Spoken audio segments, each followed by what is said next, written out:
приятели! За мен е изключително голяма чест да бъда тук. Изключително се радвам, че съм с вас.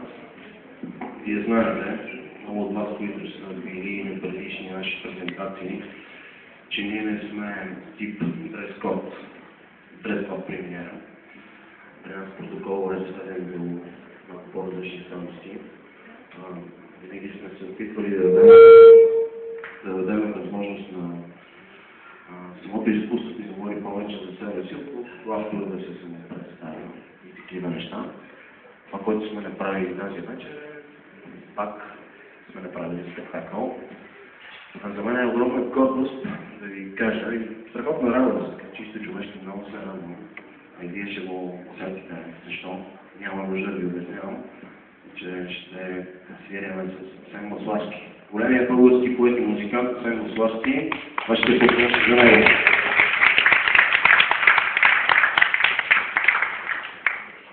Оставаме верни на идеята си, разбира се, да подкрепяме млади хора.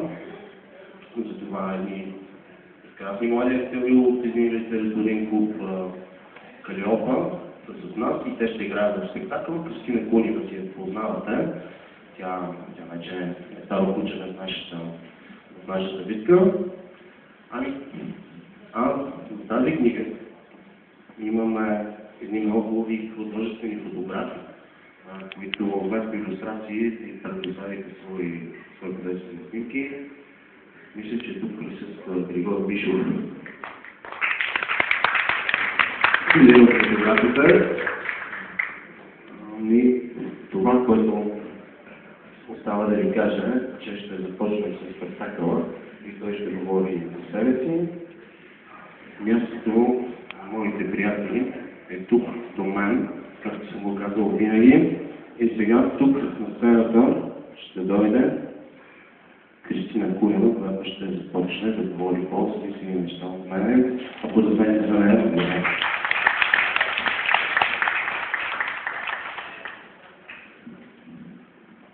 Човекът с шапката няма право. Няма. Потенцията на илюзията, хартиените самолети, като мухина вендета с нахалните леки продават конфети. А някъде вътре поетичните съзвестия посадиха цирка на фантазиите в отгорените веки на въображението. Да ви поканя ли на танц, мадам поезия? Институции с маниакалните медета, тетрадки с тесни и широки редове ще дирижират полета на мисълта. Големи и малки букви ще се спъват по клавиатурите, къти дълги сигнали, алфабети, циферблати, акустически грамофони ще танцуваме. И плочи, и телевизии, с дупки, безкрайни кръгли размътиха ума му.